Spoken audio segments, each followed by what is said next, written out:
हाय लोगोफोर चेनेलखौ subscribe खालामाखैबा subscribe खालाम बेजों लोगोसे कन्टेन्टनि सावगारियाव थुना हो मानोना आं लेटेस्ट भिडिअ आपल'ड खालामनायखौ नोंनियाव सिगांसिन सहैनाय बायदि। हाय फ्रेन्ड्स वेलकाम बेक माय इउटिउब चेनेल क्रिएटर देरहा। सोरनिबा कल डिटेल्सखौ बख'ना होनो हायो 6 मासनिब्लाबो 1 बोसोरनिब्लाबो OTP बाहायनानै एबा OTP बाहायालासे माबोरै मालायनि कल डिटेल्सखौ बख'ना होनो हायो।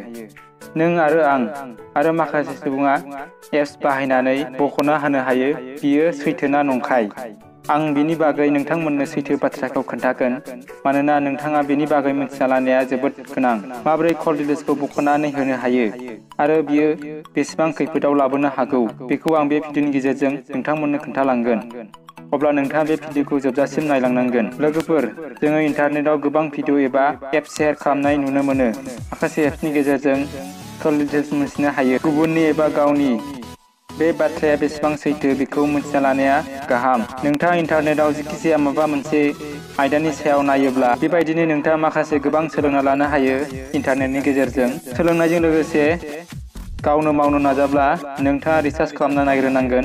बिनि उनाव जिखिजाया खामानिखौ मावनो नांगोन, नङाब्ला नोंथाङा खैफोदावबो गोलैनो हागौ। बे बाथ्राया आंनो गावनो गोसो जानानै नोंथांमोननो फोरमायदों। कल डिटेल्सखौ बख'नो हानायनि थाखाय इन्टारनेट एबा माखासे भिडिअ'आव मेथड खोन्थादों। बेहाय बेसिकेलि बिसोरो बुंदों भिक्टिमनि मबाइलाव माखासे एप्सखौ डाउनलड खालामनांगौ। नोंनि एबा गुबुननि कल डिटेल्सखौ मिथिनांगौब्ला प्ले स्ट'राव थांनानै सार्च खालामोब्ला बेयाव सार्च खालामदो कल डिटेल्स। बेहाय गोबां रिजाल्ट खोन्थागोन एबा गोबां एप्स नुनो मोनगोन जेरावबो मिलियन्स डाउनलड। अब्ला बे एप्सफोरा मा मा खामानियाव मावो नोंथाङा बिसोर एप्सखौ मिथिना लानाया मोजां। इउटिउब भिडिअ आरो गुगोलाव गोबां नुनो मोनो जे बे एप्सफ्रा इनस्टल खालाम आरो बेहाय OTP सोनानै हो। बेजों लोगोसे फन नाम्बारखौ रेजिस्टार खालाम। बिनि उनाव जिहेथु नोंनि कल डिटेल्स जेरै कल खालामनाय, मेसेज हरनाय, बेसेबां रायलायनाय बे एप्सनि गेजेरजों नुनो मोनो। नाथाय नोंथाङा एसे उनाव फै, जेब्ला नोङो एप्सखौ इनस्टल खालामनो खांगोन, अपेन खालामगोन, अब्ला बियो नोंनि मबाइलाव पारमिसन बिगोन। पारमिसननि थाखाय एलाउ खालामनो थिनगोन। जेब्ला पारमिसन खालामगोन अब्ला बियो मा खालामो नोंथांनि मबाइलाव जिखिजाया कल डिटेल्स जेरै कल खालामनाय आरो मेसेज खालामनाय, बेसेबां गोबाव रायलायनाय बेखौ जोङो गावनि मबाइल डायल एप्सआवनो नुखायो।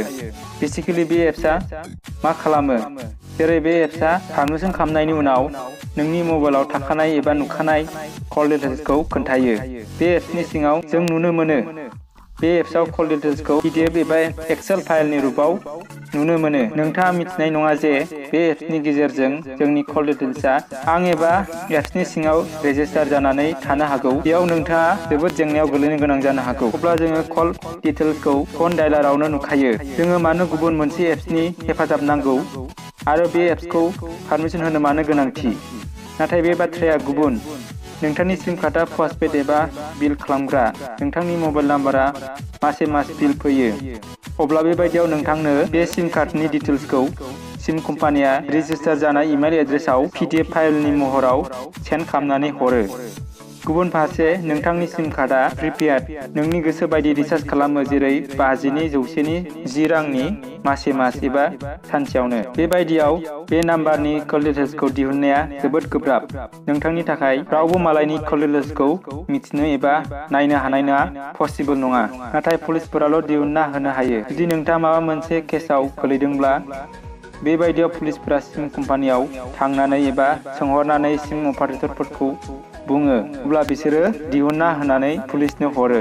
आरो गोबां रायलायो जे 6 मासनि एबा 1 बोसोरनि गोजाम कल डिटेल्सखौ बख'नो हानाय होननानै। बेबायदि खालामनो हाया रावबो। जाय हायो बेखौ आं खोन्थाखाबाय। जुदि नों सिम कार्डआ प्रिपेड सिम कार्डब्ला नोंनि कल डिटेल्सखौ बख'योब्ला अब्ला नोंथाङा कास्टमार केयाराव कल खालामनानै सोंनो हागोन।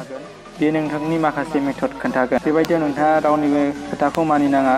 फाल्तु एप्सनि हेफाजाबाव गुबुननि कल डिटेल्सखौ बख'नो नाजादोंब्ला हानाय नङा आरो बेफोरबायदिनिफ्राय जानगाराव थानांगौ। आं बे भिडिअनि गेजेरजों खोन्थाबाय बे एप्सआ मा मा खामानियाव मावो आरो माबोरै कल डिटेल्सखौ दिहुनो आरो माबोरै खैफोदाव गोग्लैयो बेखौ आं खोन्थाबाय। नाथाय बे नोंथांनि गोसो, बेफोर मेथडखौ फल' खालामो ना खालामा।